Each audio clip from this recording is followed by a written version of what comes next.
Alright, hey, hi, net everybody, this is Pika here, and I'm here to present to you Katawa Shoujo Part 17? Yeah, Part 17. No, wait, 16. Wait, I can't fucking remember anymore.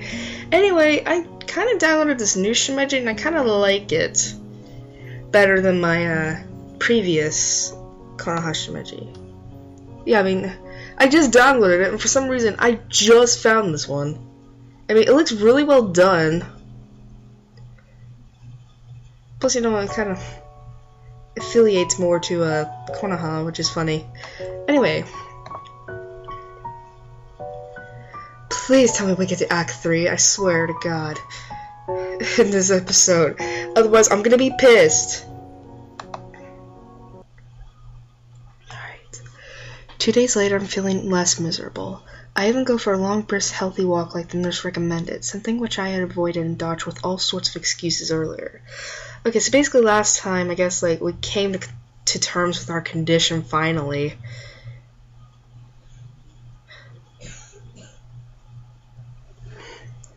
And, you know, it's just kind of,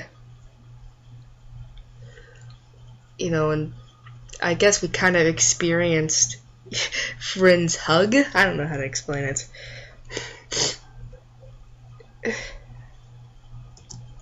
Alright.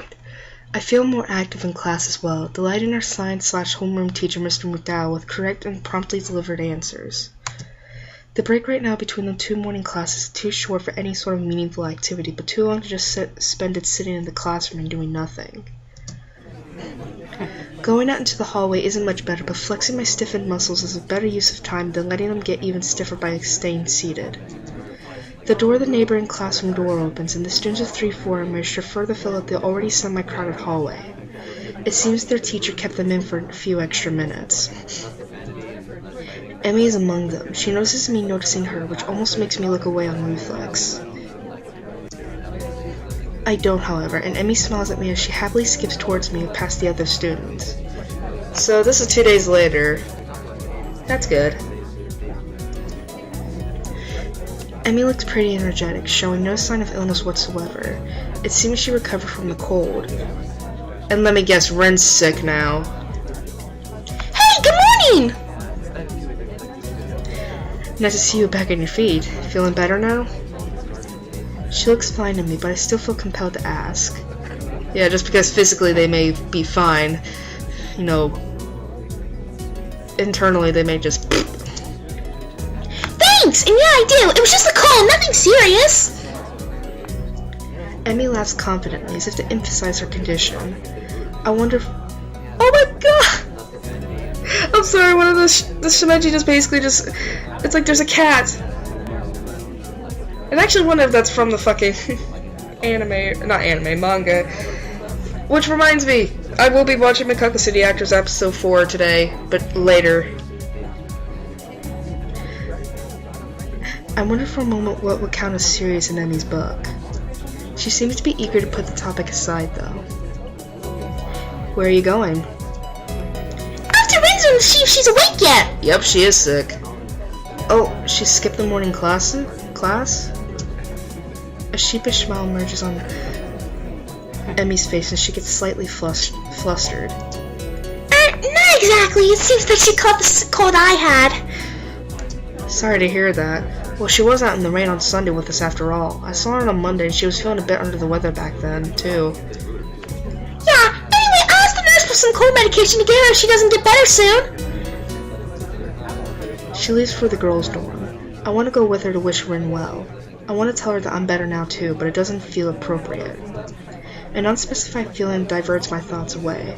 Somehow I just can't summon the resolve to go in there. Is this what Iwanako went through when she tried to tell me what she felt?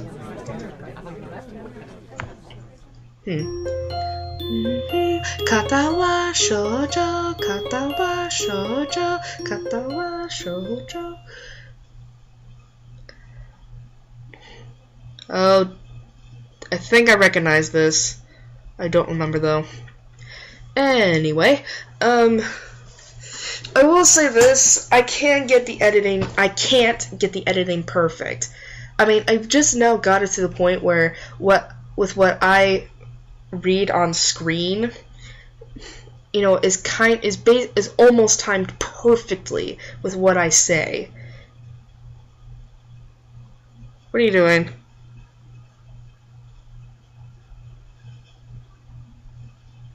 I have to basically keep watching this Konoha Shimeji because it's like, I don't know if he'll multiply as well. Mischief. Right now, he's just listening to music, which is awesome. Alright. Even though I'm feeling more energetic, I'm still hesitant about going over there to talk to Rin. It's not until 2 days later, on Friday, that I finally gather enough courage to enter the girls' dorm. I asked the first person I meet inside for directions to Rin's room. Oh, it's gonna be that moment. Shit. Oh god, I'm gonna have to read the YouTube guidelines, because I don't know if if what you're about to see could be considered nudity. I knock on Rin's unmarked door and wait. After a few seconds of silence, I hear something rustling inside the room. I start wondering if maybe I should have brought something for her, like a can of warm coffee or some oranges. I could have peeled them for her. Well, too late now. The door opens soundlessly. It was already unlocked, and I find myself staring at Rin, who stares back at me. She looks like she just got out of bed with her hair all messed up. Yep, and barely any clothes on. Here's the thing. There's so many reasons how this could go wrong. And how, with some, I don't know, there are some ways this could count as nudity, there are some other ways this doesn't count, but it's like, I could get in trouble for this, basically, if I don't read the guidelines, thoroughly.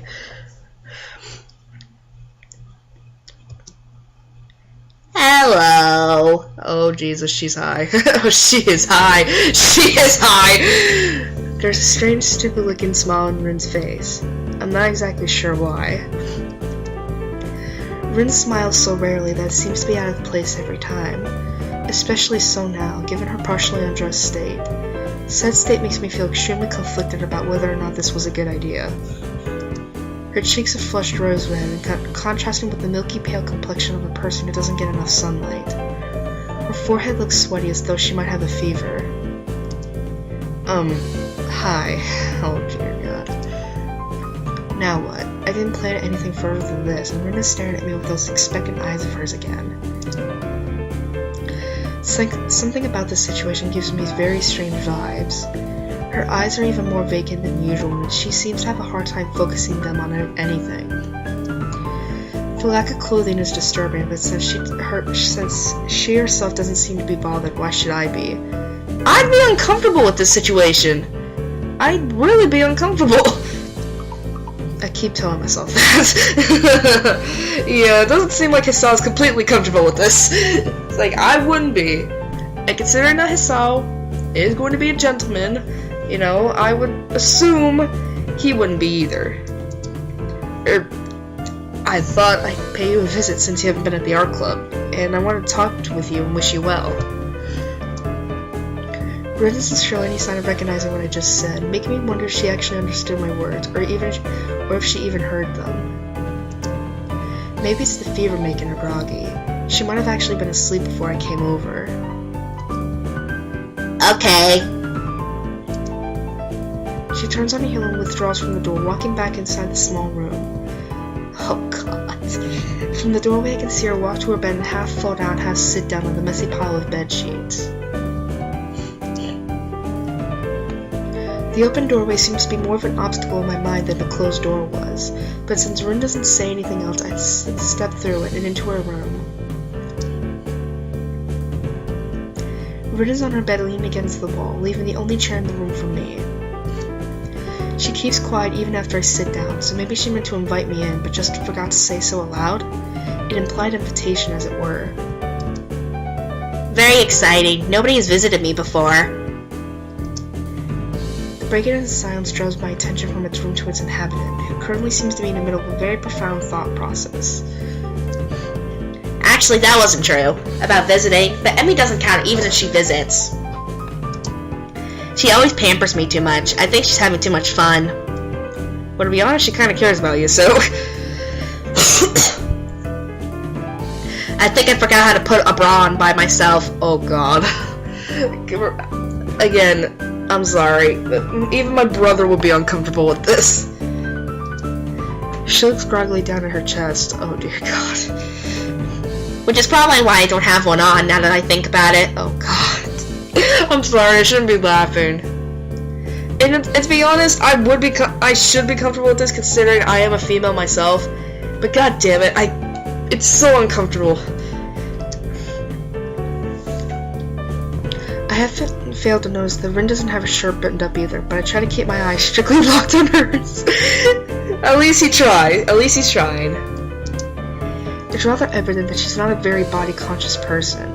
My own body, however, is quite conscious of hers right now. Oh dear.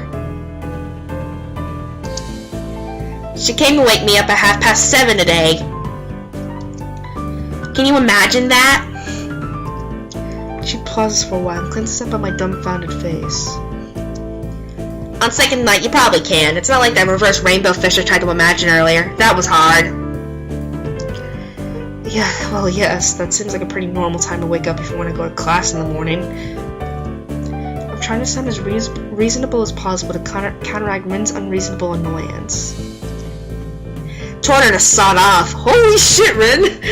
Jeez, she's your friend. She's just trying to see if you're feeling well today. She gave me these meds and told me to take them. I follow her eyes to the night table and then to the pill bottle sitting on top of it. Oh dear. I pick it up and turn it around and look at the label so I can see what kind of medication Emmy brought. Active ingredient codeine? Oh dear. I know what that drug is. It's kind of like a sedative. Oh dear god.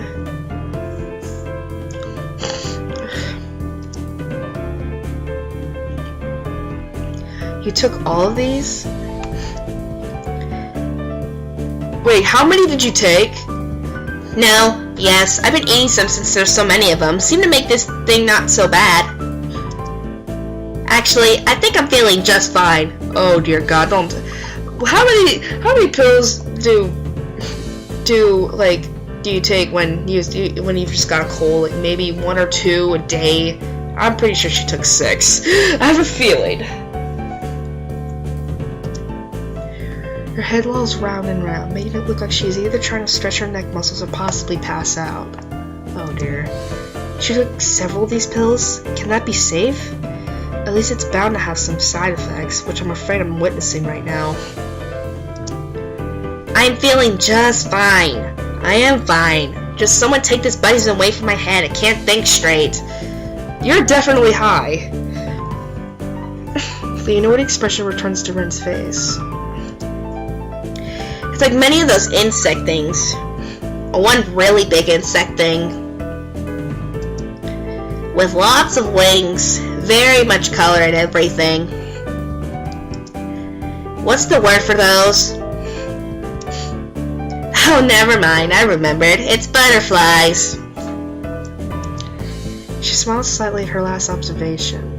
The small pause in her monologue is not long enough for me to dare say anything, to dare say something that could potentially but not likely salvage this discussion. I love butterflies. They are the best animal. Did you see any on your way here? It's Al.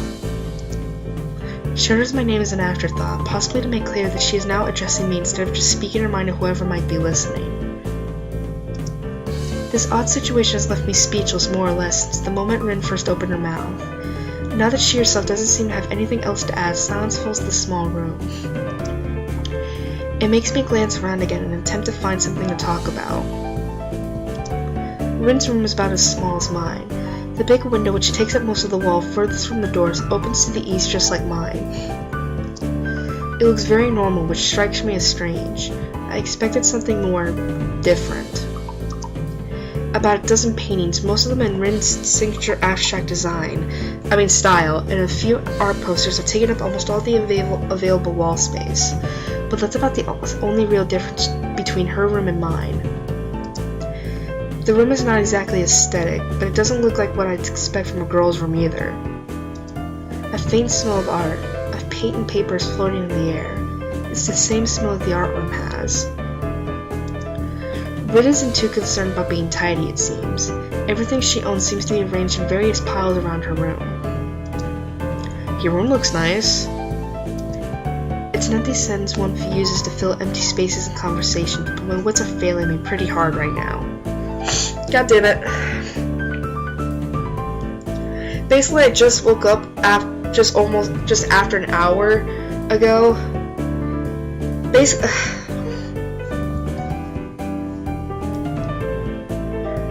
you know, and it's like for some reason I'm nasally today. Yeah, would you like me to show you the places? You know, and it's affecting my speech patterns right now. She looks down at her half-open shirt quizzically, making me inadvertently follow her gaze to her chest. Hissao, don't. Oh, I guess I already did. I can't deny that, no matter how hard I tried to act properly. It is very nice that you came to see me. It makes me feel very... what's that word? You know, the one about things and stuff. Anyway, you came. Rin's rambling makes me remember that I actually came here for a reason. Hey, about what we talked on Monday, on the rooftop, remember? Rin doesn't seem to be exactly attentive right now, not that she ever is. I plow ahead and get it off my chest anyway. I just wanted to tell you that I'm going to be better from now on, I guess. I hate being pathetic, so I decided that I'm not going to be anymore. I guess that's all. Okay, isn't that good? The blurry words flow out of her lips slowly and uncontrollably. I'm happy for you, I think. That's what I think. You shouldn't look so sad all the time. I mean, looking sad is fine if you're not sad, but you look sad like you actually sad. Wait, what? You look sad like you actually sad. Please tell me that the typo and it's supposed to be, but you look sad like you're actually sad, because that just sounds wrong coming out of my mouth. That's no good. Are you going on some training camp where they make men out of boys, or some mountaintop meditation? No, I don't think so. Oh, I guess that's fine too. Sorry. The sentences come out of her mouth, and probably her brain one at a time with a small pause between each, making her gibberish hard to understand. I just think it seemed like a good idea. Maybe it's not. Rin finishes with one more line, getting to say the last word over herself, an impressive display of what I can only describe as mental shadowboxing.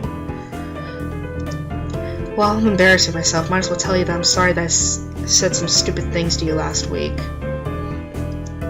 It's your own business to decide what you're going to do.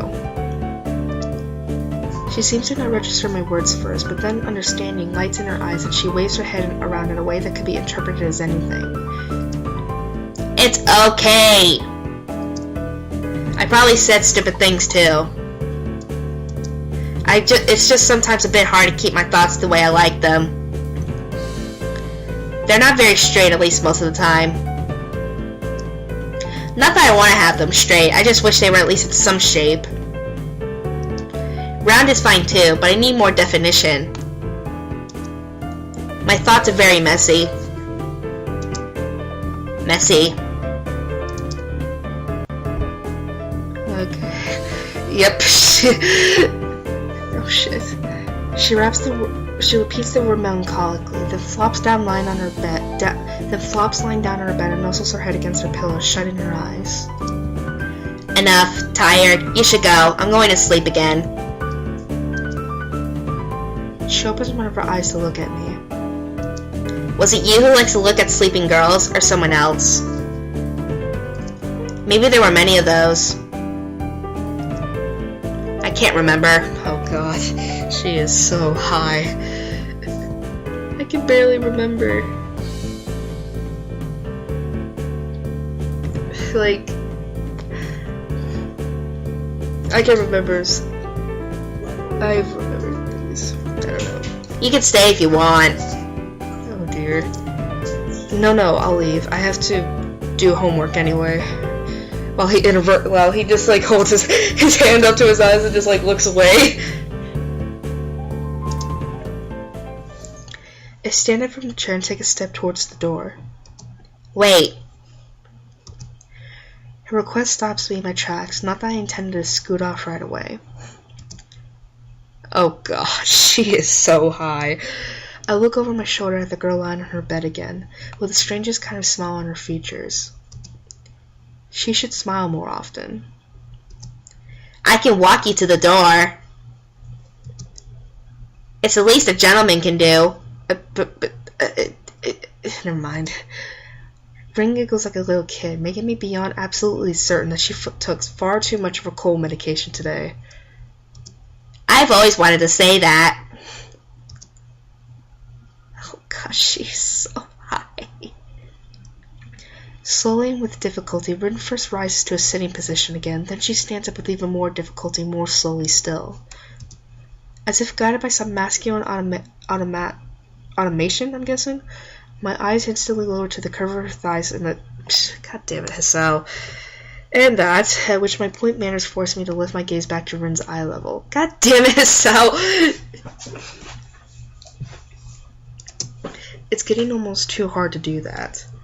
I guess that'll be my quirk, is that I can't say some words, even though they should come so naturally to me. Rin is standing, although barely.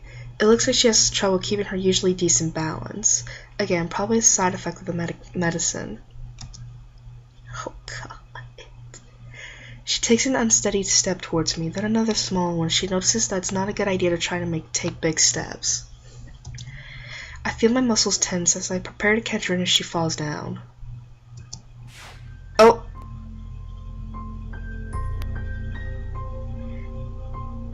She manages to take 2 more steps before she falls against me. To my surprise, neither does her downward momentum nor a slight height difference are able to stop Rin from pressing her heart-shaped lips squarely against mine. Okay. Well, I guess this confirms it. As our lips part after a confusing moment of nothing but the taste of Rin, I look down at her, trying to find some explanation for this bewildering event. The forked smile of a madman broadens on Rin's lips again, and... I wonder if I'll remember this tomorrow. I'm absolutely stumped on how to respond. I don't know if she did that to,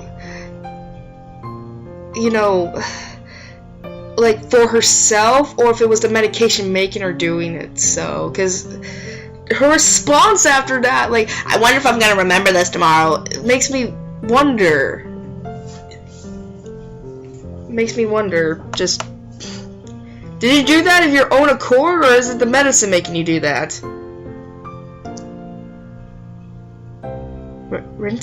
Rin takes a step backwards, separating her body from mine, and making me only now realize that they were even connected in the first place. The second step is actually a fall backwards, luckily straight onto her bed. The soft thud Rin's thin body makes against the mattress breaks the silence.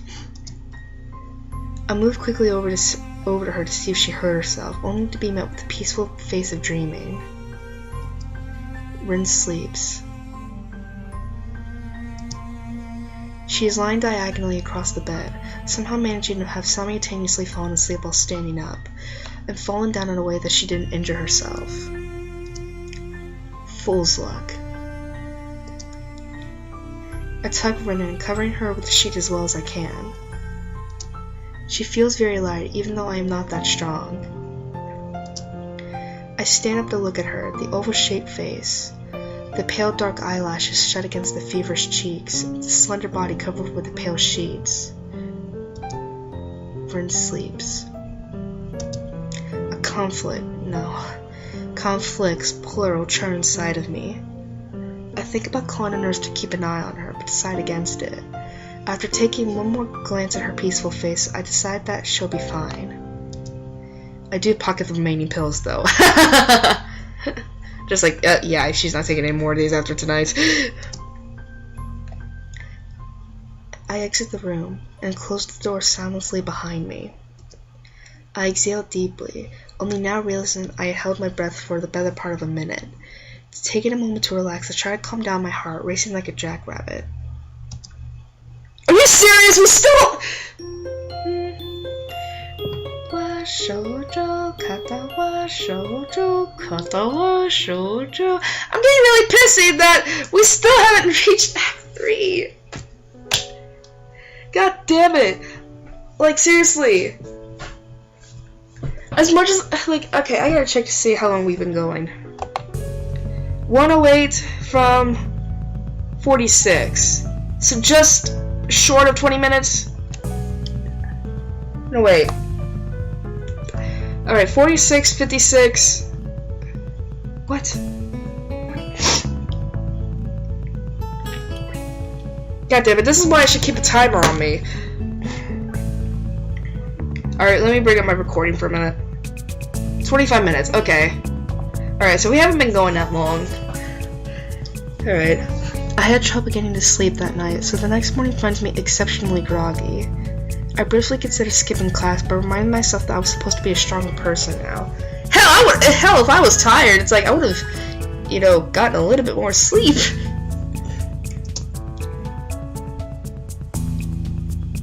Excuse me. I get up like a good boy and put on my uniform, then make my way to the main school building without eating breakfast. I sit in my seat in classroom 3-3, waving a greeting to Mission and Shizune like I do every morning, let the day wash over me. I just want to get to Act 3 right now. The afternoon classes are always longer than those in the morning. This is true regardless of whether I count it by the minute or by the number of... You know, I was wondering when you were going to be back, Konoha.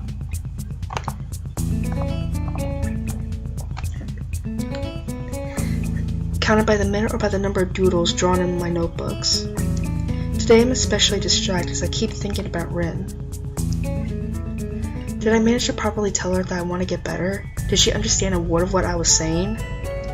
I think about the kiss we shared and what it means. She was so out of her mind, but maybe it means nothing. But we've been getting closer lately. What does that mean? I think about Rin more and more nowadays. I wonder if she thinks about me. The ringing of bells makes me flinch, and then realize that I haven't been paying attention during the latter half of class at all. I look at the assortment of sketches traveling up and down the margins of my notebook, the only thing I got done in the last hour. Feeling vaguely disappointed in myself, I pack up and get to the hallway. Oh, you're here! Rin is standing right outside the door, her presence stopping me in my tracks as soon as I spot her. Her posture is relaxed as always, but I suddenly feel like I just ate a crowbar. I'm having a hard time meeting her gaze. She doesn't seem to have any trouble looking at me, but those dark eyes are making me feel flustered for no reason. It's hard to look straight at her, so I turn my face away a little. I don't know what one should say in this kind of situation. Then again, I rarely know what to say to her in any given situation. Hi. Hello. I try to get rid of the awkwardness in my voice and invoke a more natural way of speaking. I suddenly worry about where I should put my hands. It feels like they're in the way somehow. Hide them behind your back! How are you feeling? You were pretty out of it yesterday. I'm okay. What do you mean yesterday? You don't remember? She tilts her head to the side like a bird, looking somewhat confused. Remember what? I have a pretty bad memory. About yesterday. What about yesterday? I came to see you and... I don't remember that kind of thing happening. Oh. She really doesn't remember? I don't know if this is a good thing or a bad thing, but I feel disheartened all the same. I remember that I promised to show you one place, though. Did that happen for real? Unfortunately, yes. I have a feeling. Maybe I just think that I remember that and I really don't. No, that was real too. Okay, do you want to go? Now? Yeah. Well, sure, why not? Is it far? Excuse me. It's not. Together we walk downstairs and then outside. The usual summer day, wearing cicadas and all, greets us. It's immensely hot, and without the air conditioning that the classrooms offer, I start sweating immediately. We start along the tree-lined pathway that leads towards the dorms. The cherry trees out offer shade with the sunlight blinking through the holes in the canopy. The light creates a chaotic pattern of shadows dappled with bright places where the beams hit the pavement. Ringed eyes wander in every direction but mine. I get the feeling that it's intentional. She leads me to the back gate once again, taking us through it and into the forest beyond. As before, the dropping temperature and the drastically reduced levels of light make it feel like the forest is swallowing us into its cavernous belly. We head uphill along the same path as last time, sneaking through trees and boulders, over roots and rocks, past wild undergrowth. Birds sing somewhere in the woods, soloists for the humming background music of the treetops. Excuse me. We go past the small clearing with the big maple that is now called the worry tree. The climb steepens, then becomes easier again. I have to stop a few times to catch my breath, but then hurry after Rin, who doesn't stop to wait for me. Soon I'm out of breath again. Suddenly the trees end, and we emerge from the forest. The boundary of the woods is sharp and abrupt, as though a line had been drawn to mark it.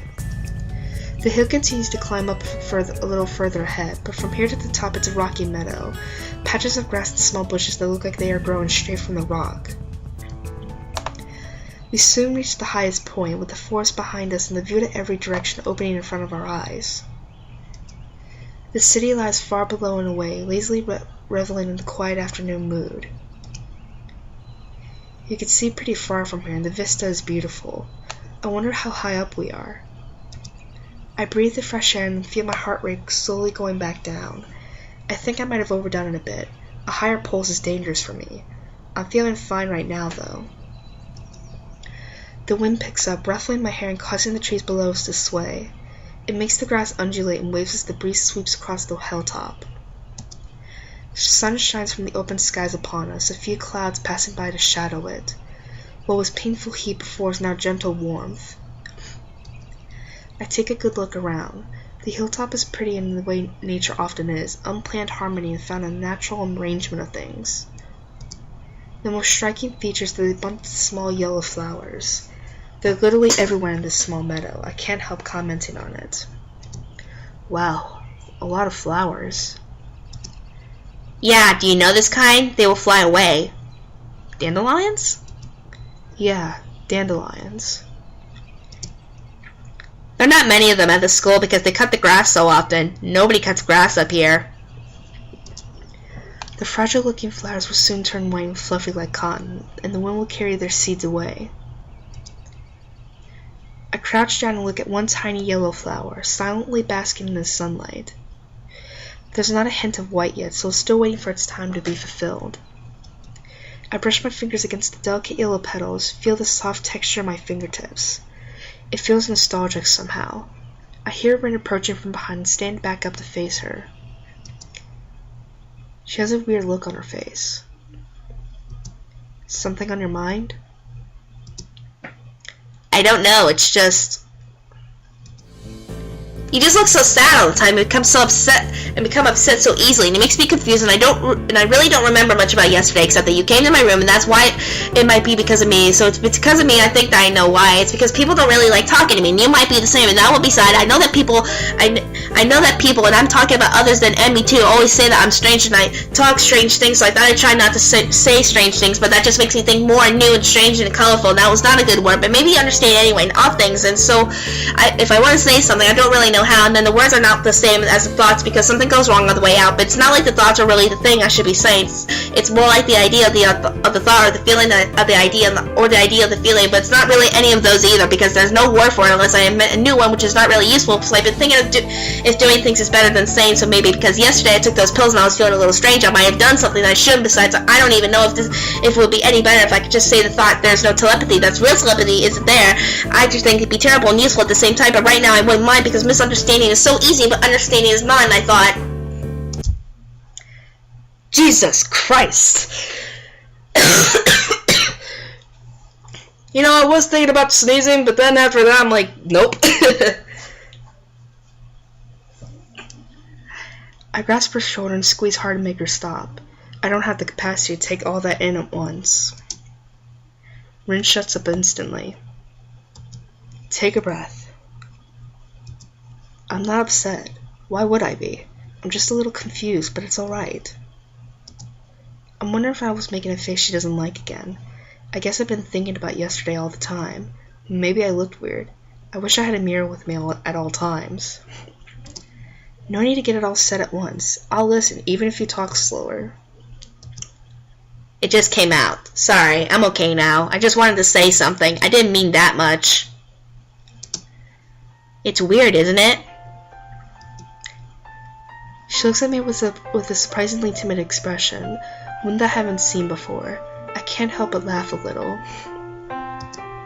Yeah, it's weird. You are a pretty weird person, but there's nothing wrong with that.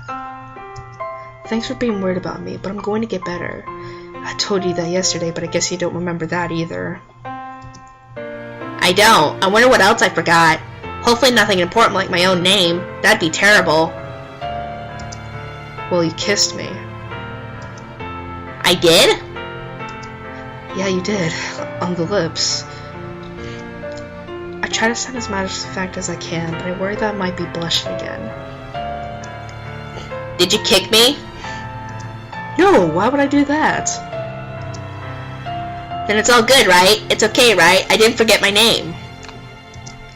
Yeah, it's okay. I wish I was more suave so that I could come up with a better follow-up to that, but nothing comes to mind. It's a good thing that Rin has more to say. It makes me feel relieved somehow. I think I should say sorry. I'm really bad with people.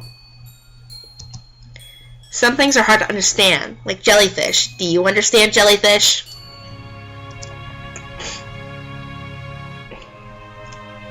I'm trying to get this crap out of my throat right now.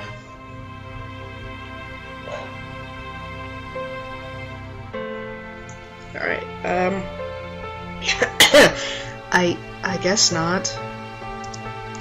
People are like jellyfish to me. I don't understand. Now it's her turn to make a face I don't really like seeing. I've never really had friends. I knew this was gonna come up. I have the pictures ready. Somewhat.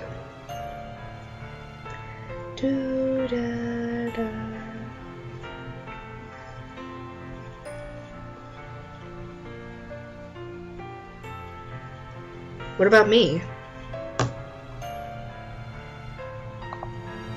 Nah, I'm your friend for one.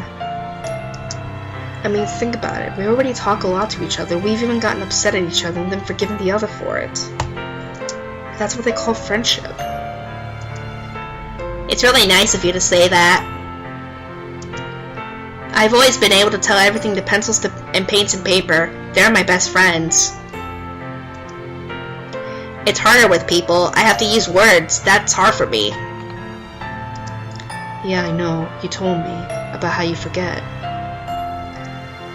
Rin nods at me wordlessly, and I dare to attempt showing her a little encouraging smile. I hope I do it properly.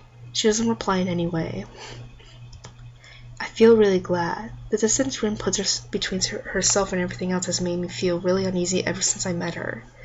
If we become real friends, I'm sure I could understand her more. I'm sure that this way we can close the gap of understanding between us.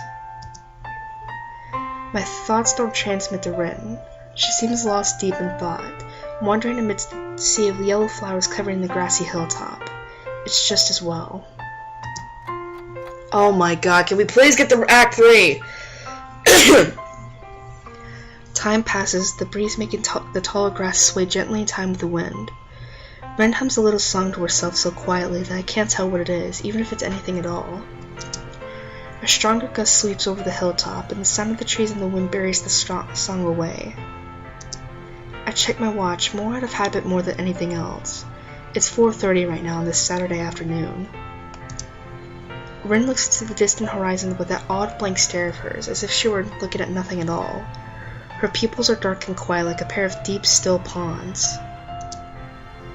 You're going to become better, right? Sure. Me too, you know. I'm going to talk to that friend of the teacher and ask her to put my stuff in her place and work hard to get all that done. I decided that just now, you know, but I think I knew it all along. I've had this feeling for a long time now that I'm going to change. Even if I hate it and I don't want it, even if I wanted to, I would change. Like I'm not enough the way I am. I think this could be a good way to do it because it's like a straight line. Like I've learned all the things in my life so far just for this. It's just art and it's the only thing I really know. I know what I'm going to do, so it's good. I'm not afraid at all. I feel like I always do. Isn't that weird? Is that weird? No, not at all.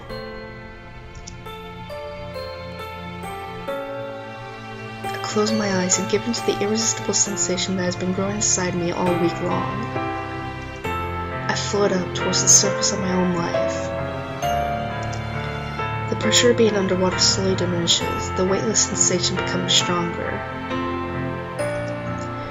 I break the surface of the water, lifting my head into the sunlight and inhale deeply, breathing in fresh air as if for the first time in a long, long while. Whoa, hi. The lungs fill with oxygen, and I open my eyes to see Rin's peaceful, determined face.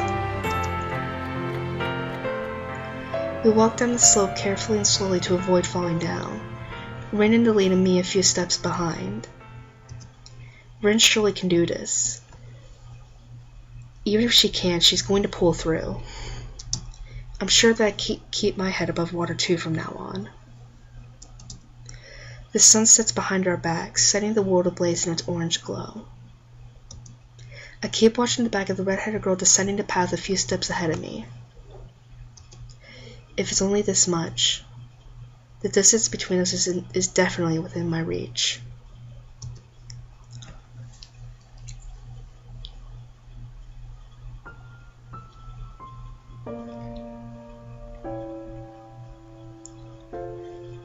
Act 3. Distance. Finally! I've been waiting for this! Good God.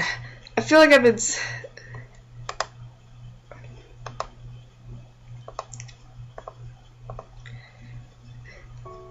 There we go. Jesus Christ. It took forever just to get to Act 3. Like, I seriously thought it was going to take us another 11 parts just to get to Act 3. Anyway, so... tomorrow I might not be recording and posting a video. Well, I probably will be uploading a video, but that's going to be at the stream later today. Anyway, that was Katawa Shoujo parts 17 or 16, whichever. Hope you enjoyed it. So the next part, so Pokemon Randomized Platinum will be up on Monday. And then the new Let's Play will be coming up on Tuesday. So thank you for watching. I hope to see you guys again for Pokemon Randomized Platinum Part 11 tomorrow. So see ya.